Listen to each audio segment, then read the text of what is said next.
మోదీ మాట్లాడుతున్నారు. ఇప్పుడు లైవ్ చూద్దాం.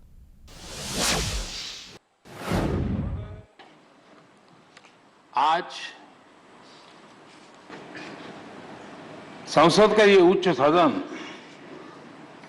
एक ऐसे समय में आपका स्वागत कर रहा है जब देश दो महत्वपूर्ण अवसरों का साक्षी बना है।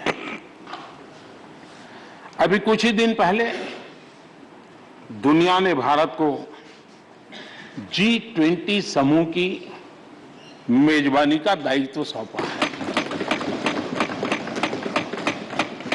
साथ ही ये समय अमृत काल के आरंभ का समय है। ये अमृत काल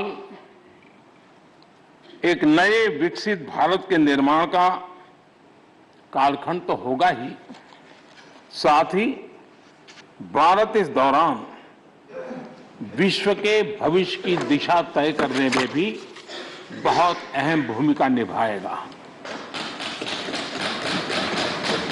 आदरणीय सभापति जी, भारत की इस यात्रा में हमारा लोकतंत्र,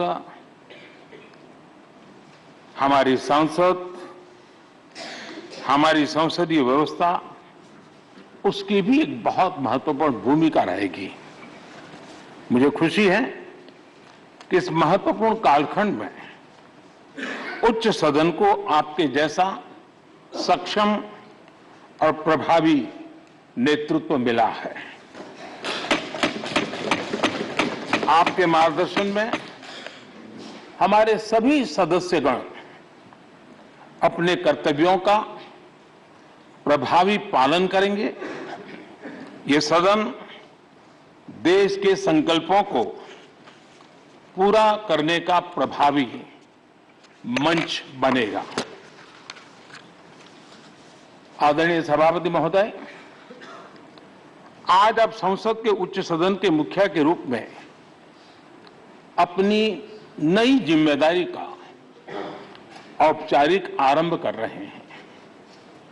इस उच्च सदन के कंधों पर भी जो जिम्मेदारी है, उसका भी सबसे पहला सरोकार देश के सबसे निचले पायदान पर खड़े सामान्य मानवीय के हितों से ही जुड़ा है। इस कालखंड में देश अपने इस दायित्व को समझ रहा है और उसका पूरा जिम्मेदारी से पालन कर रहा है। आज पहली बार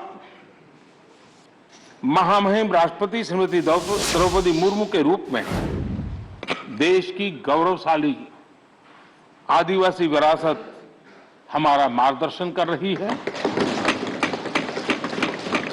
इसके पहले भी श्री रामनाथ कोविंद जी ऐसे ही वंचित समाज से निकलकर देश के सर्वोच्च पद पर पहुंचे थे और अब एक किसान के बेटे के रूप में आप भी करोड़ों देशवासियों की, गांव, गरीब और किसान की ऊर्जा का प्रतिनिधित्व कर रहे हैं।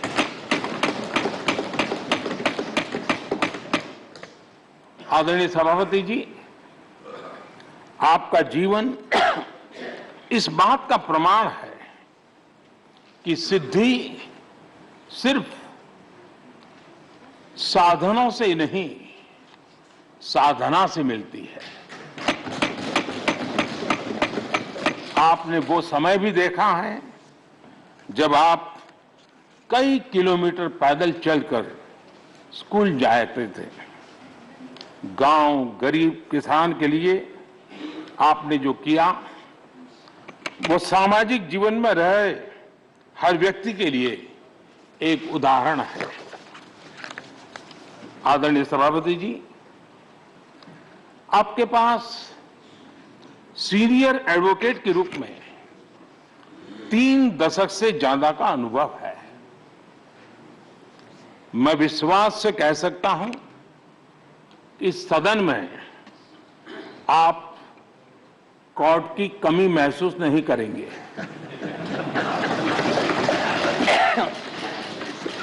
क्योंकि राज्यसभा में बहुत बड़ी मात्रा में वो लोग ज्यादा हैं जो आपको सुप्रीम कोर्ट में मिला करते थे, और इसलिए वो मूड और मिजाज भी आपको यहां पर जरूर अदालत की याद दिलाता रहेगा। आपने विधायक से लेकर सांसद, केंद्रीय मंत्री, गवर्नर तक की भूमिका में भी काम किया है। इन सभी भूमिकाओं में जो एक बात कॉमन रही वो है देश के विकास और लोकतांत्रिक मूल्यों के लिए आपकी निष्ठा। निश्चित तौर पर आपके अनुभव देश और लोकतंत्र के लिए बहुत ही महत्वपूर्ण है। आदरणीय सभापति जी, आप राजनीति में रहकर भी दलगत सीमाओं से ऊपर उठकर सबको साथ जोड़कर काम करते रहे हैं। उपराष्ट्रपति के चुनाव में भी आपके लिए सबका वो अपनापन हमने स्पष्ट रूप से देखा। मतदान के 75% वोट प्राप्त करके जीत हासिल करना अपने आप में अहम रहा है। आदरणीय सभापति जी, हमारे यहां कहा जाता है नयति इति नायकः, अर्थात जो हमें आगे ले जाए वही नायक है। आगे लेकर जाना ही नेतृत्व की वास्तविक परिभाषा है। राज्यसभा के संदर्भ में ये बात और महत्वपूर्ण हो जाती है क्योंकि इस सदन पर लोकतांत्रिक निर्णयों को और भी रिफाइंड तरीके से आगे बढ़ाने की जिम्मेदारी है। इसलिए जब आपके जैसा जमीन से जुड़ा नेतृत्व इस सदन को मिलता है तो मैं मानता हूं कि ये सदन के हर सदस्य के लिए सौभाग्य है।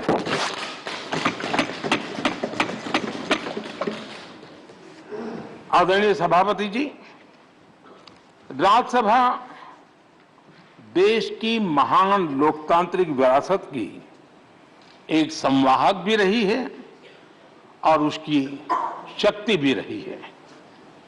हमारे कई प्रधानमंत्री ऐसे हुए जिन्होंने कभी न कभी राज्यसभा सदस्य के रूप में कार्य किया। अनेक उत्कृष्ट नेताओं की संसदीय यात्रा राज्यसभा से शुरू हुई थी। इसलिए इस सदन की गरिमा को बनाए रखने और आगे बढ़ाने के लिए एक मजबूत जिम्मेदारी हम सभी के ऊपर है।